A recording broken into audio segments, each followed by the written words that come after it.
हाय दोस्तों, नमस्कार। College of knowledge YouTube channel में आपका स्वागत है।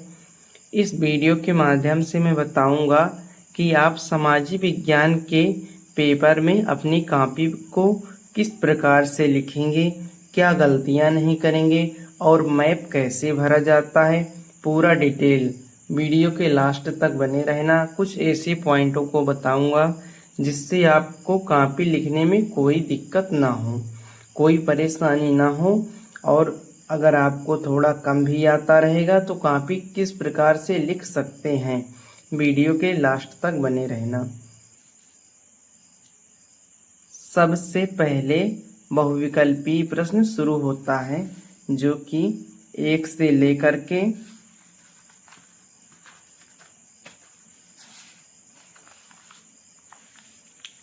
लेकर के 20 प्रश्न तक बहुविकल्पी आता है। उसके बाद आपको खंडवा हल करना होता है। खंडवा में आपको वर्णात्मक प्रश्न आते हैं। वर्णात्मक प्रश्न में जैसे 21 से शुरू होता है तो 21 में 2 प्रश्नों को दिया रहता है, जिससे बच्चों को कॉपी लिखते समय कोई मिस्टेक ना हो। जो प्रश्न आए उसी को अच्छी तरीके से हल करें। आइए दिखाते हैं किस प्रकार से कॉपी लिखा जाता है। आपको ये प्रश्न हल करते समय ये भी ध्यान रखना होता है कितने शब्दों को लिखा जाए। जैसे कि देखिए, प्रश्नोत्तर नंबर 21 में 2 कारण पूछा है, तो आप सिर्फ 2 कारण, राजनीतिक कारण, आर्थिक कारण, इस प्रकार से लिख सकते हैं। उसके बाद प्रश्नोत्तर नंबर 22 शुरू हो जाता है। इसमें राजनीतिक दलों की क्या चुनौतियां हैं, किन्हीं 2 को स्पष्ट कीजिए। और अथवा में है, वर्तमान समय में क्षेत्रीय राजनीतिक दलों का महत्व बताइए। और कोई 2 उदाहरण इसमें भी है। तो इसमें 22 में किस प्रकार से लिखा जाता है, आइए दिखाते हैं। प्रश्नोत्तर नंबर 21 ये हो गया। उसके बाद 22 देखिए, इसमें इन्होंने लिखा है राजनीतिक दलों की 2 चुनौतियां। देखिए, राजनीतिक, पहले आपको हेडिंग डालना है राजनीतिक दलों की चुनौतियां। उसके बाद आंतरिक लोकतंत्र का अभाव और वंशवाद, ये हो गया। उसके बाद प्रश्नोत्तर नंबर 23 हो गया। प्रश्नोत्तर नंबर 23 में भी 2 प्रश्न हैं, अथवा और एक 23 वाला प्रश्न। इसमें है राष्ट्रीय आय तथा प्रति आय व्यक्ति में विभेद कीजिए और विभिन्न देशों की स्थिति की तुलना में इनमें से कौन सी विधि बेहतर है। और अथवा में है राष्ट्रीय ग्रामीण रोजगार गारंटी, यानी कि उसके बाद ये है प्रश्नोत्तर नंबर 23। प्रश्नोत्तर नंबर 23 में इस प्रकार से, चाहे आप छोटे से पेज में छोटे से स्टेप में आप लिख सकते हैं, यानी कि पूरी बातों को पूर्ण हो जाए, यानी कि मनरेगा की बात में है, इस प्रकार से लिखा जाता है। प्रश्नोत्तर नंबर 24 में है भारत में लौह अयस्क उत्पादन एवं वितरण का वर्णन कीजिए। उसके बाद अथवा में है भारत में सूती वस्त्र उद्योग का वर्णन कीजिए। अब इसमें लिखा है भारत में लौह अयस्क उत्पादन विवरण का वर्णन कीजिए। इसमें आपको लिखते समय 2 हेडिंग पूछा है, 2 हेडिंग लिख दीजिए। उसके बाद जो उसके बीच में स्टेप आए वो लिख दीजिए। अगर यहाँ पर इतना पेज छूट रहा है, इसमें कोई दिक्कत की बात नहीं है। आप जो 25 प्रश्न हैं उसको आप अगले पेज से शुरू कर सकते हैं। सिर्फ आपको यहाँ लिखना है कृपया आगे देखें। क्योंकि अगर आप ऐसा नहीं लिखेंगे तो जो टीचर कॉपी को चेक करेगा वो पेज को पलटेगा नहीं, तो इससे आपका नंबर कटेगा। ये भी बात को आपको ध्यान में रखना है। उसके बाद प्रश्नोत्तर नंबर 25 में वर्णात्मक प्रश्न हो जाता है, जिसका शब्द 150 शब्दों में आपको लिखना है। प्रश्नोत्तर नंबर 25 से आइए देखते हैं। आप जैसे लिखें, वर्णात्मक हो, विस्तृत हो, ये बात को आपको पहले लिख देना है। जैसे इसमें वर्णात्मक दूसरा स्टेप का शुरू हो जा रहा है प्रश्नोत्तर नंबर 25 से। प्रश्नोत्तर नंबर 25 है क्या, ये भी आप बताइए। फ्रांस की क्रांति के क्या कारण थे, किन्हीं 4 कारणों का उल्लेख कीजिए। और असहाय आंदोलन का क्या अर्थ है और क्यों चलाया गया, ये है। तो आप लिखे हैं इसमें फ्रांस क्रांति के किन्हीं 4 कारण। अब देखिए, आपको प्रश्नोत्तर नंबर 25 डालना है। उसके बाद जो कारण है उसको, जैसे कि सामाजिक कारण, आर्थिक कारण। अब जो आप लिखे हैं सामाजिक आर्थिक कारण, अब उसके बीच में आप जो जिस प्रकार से याद हो उस प्रकार से लिखें, परंतु हेडिंग का विशेष ध्यान में रखना होता है। उसके आगे देखिए,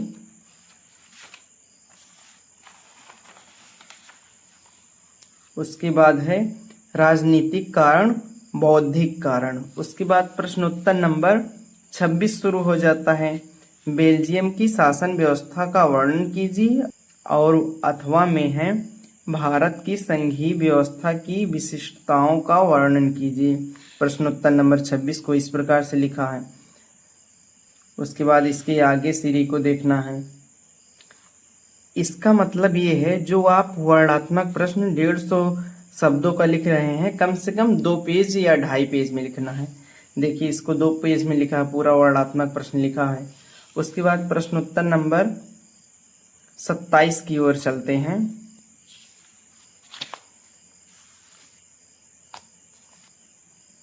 प्रश्न नंबर 27 में है, गेहूं की खेती के लिए उपयुक्त भौगोलिक परिस्थितियों का वर्णन कीजिए तथा भारत के इसके प्रमुख उत्पादक क्षेत्रों का भी उल्लेख कीजिए। और इसमें अथवा में है, जैव विविधता क्या है, यह मानव जीवन के लिए क्यों महत्वपूर्ण है। इसमें 27 में 27 वाला प्रश्न ही लिखा है। देखिए, जैसे कि आपको लिखना है तापमान, वर्षा और मिट्टी, मतलब किस प्रकार से पूरे मौसम के साथ गेहूं की खेती उत्पन्न की जाती है, यानी कि गेहूं को उगाया जाता है। देखिए, पूरा हेडिंग बाय हेडिंग आपको लिखना होता है। उसके आगे देखिए क्या लिखा है। उसके बाद लिखा है, धूप कितनी चाहिए, भारत में गेहूं के प्रमुख उत्पादक क्षेत्र क्या हैं, ये भी आपको बात ध्यान रखना है। जैसे कि सबसे पहले उत्पादक क्षेत्र है उत्तर प्रदेश, पंजाब, हरियाणा। और प्रश्नोत्तर नंबर उसके बाद 28 शुरू हो जाता है। अब देखिए, प्रश्नोत्तर नंबर 28 में प्रश्न क्या है। प्रश्न है, अर्थव्यवस्था के क्षेत्रक से आप क्या समझते हैं, और द्वितीयक क्षेत्रक की विशेषताओं की विवेचना कीजिए। और अथवा में है, विकास की अवधारणा क्या है, सामान्यतः इनमें किन्हीं घटकों को सम्मिलित कीजिए। अब प्रश्न है, अब इसमें देखिए अर्थव्यवस्था का लिखा है। अब प्रश्न को लिखते समय पूरी हेडिंग को आपको विशेष ध्यान में रखना होता है, जिससे आपकी कोई त्रुटि ना हो, जिससे आपका कोई भी नंबर कटे ना। इन बातों को आपको विशेष में ध्यान रखना होता है। अब देखिए, इसको कितने पेज में कैसे हल किया है आपको ये भी देखना है। देखिए, मूल्य संवर्धन, आधुनिक तकनीकी का उपयोग और शहरीकरण को बढ़ावा देना। उसके बाद आधारभूत संरचना पर निर्भरता, किस प्रकार से कैसे क्या लिखा जाता है, ये बात को आपको ध्यान में रखना होता है। उसके बाद प्रश्नोत्तर नंबर 29 शुरू हो जाता है। प्रश्नोत्तर 29 में मैप को किस प्रकार से कहाँ किस बिंदु को विशेष में ध्यान रखते हुए क्या भरा जाता है, कैसे बेहतरीन शेप से बताया गया है। आइए दिखाते हैं आपको मैप कैसे भरा जाता है। प्रश्नोत्तर नंबर 29 का में मानचित्र को कैसे भरें। जैसे कि इसमें पहला प्रश्न है, वह स्थान जहां भारतीय राष्ट्रीय कांग्रेस का अधिवेशन दिसंबर 1920 में हुआ था। इसका राइट आंसर है नागपुर। अब देखिए, आपको भारत के पूरे मैप में नागपुर कहाँ है ये देखना है। उसके बाद बिंदु करके गोला बना के नागपुर आपको लिखना है इस प्रकार। उसके बाद प्रश्नोत्तर नंबर 2 में देखिए, वह स्थान जहां नील की खेती करने के लिए किसानों को आंदोलन करना पड़ा, यानी कि दूसरा प्रश्न। इसका आंसर है बिहार। चूंकि बिहार यहाँ है, आपको गोला करके लिखना है चंपारण बिहार, इस प्रकार से। उसके बाद तीसरा प्रश्न शुरू हो जाता है, वह स्थान जहाँ सविनय अवज्ञा आंदोलन शुरू हुआ, वह स्थान है गुजरात, डांडी, इस प्रकार से। उसके बाद चौथा प्रश्न है, वह स्थान जहाँ चौरी चौरा की घटना घटी, वो है उत्तर प्रदेश लखनऊ, यानी कि यूपी में गोरखपुर। उसके बाद प्रश्नोत्तर नंबर 5वां है, वह स्थान जहां 1929 में भारतीय राष्ट्रीय कांग्रेस का अधिवेशन हुआ था वो है पाकिस्तान, लाहौर। चूंकि लाहौर में 1929 में अधिवेशन हुआ था, चूंकि अब वर्तमान में पाकिस्तान में है। उसके बाद प्रश्नोत्तर नंबर 29 का शुरू हो जाता है। इसमें आपको किस प्रकार से क्या दिया है उसमें आपको चिन्ह भी बनाना रहता है। इसमें का पहला प्रश्न है, बिहार का राजधानी शहर चित्र सी चिन्ह द्वारा दर्शाइए। अब बिहार की राजधानी कहाँ है? इस स्थान पे है जिसको बोलते हैं पटना। प्रश्नोत्तर नंबर पहला ये है। उसके बाद है दूसरा प्रश्न है, उत्तर भारत की एक प्रमुख नदी इस प्रकार चिन्ह द्वारा दर्शाइए। अब देखिए उत्तर प्रदेश में एक नदी बहती है जो उत्तर भारत में है, गंगा। प्रश्नोत्तर नंबर दूसरा हो जाता है इसका राइट आंसर। उसके बाद प्रश्नोत्तर नंबर 3 शुरू हो जाता है, भारत के किसी एक प्रमुख जूट उत्पादक राज्य को इस प्रकार चिन्ह द्वारा दर्शाइए। अब देखिए ये जूट उत्पादन में सबसे ज़्यादा है पश्चिम बंगाल, इस प्रकार से लिखा जाता है। देखिए उसके बाद शुरू हो जाता है प्रश्नोत्तर नंबर 4। प्रश्नोत्तर नंबर 4 में है, भारत के किसी एक प्रमुख लौह एवं इस्पात यंत्र ट्रेंगल यानी कि त्रिभुज चिन्ह द्वारा दर्शाइए। अब देखिए सबसे ज़्यादा लौह अयस्क जो कि निकलता है झारखंड में निकलता है, इस प्रकार से आपको लिखना है। ये हो जाता है चौथा प्रश्न।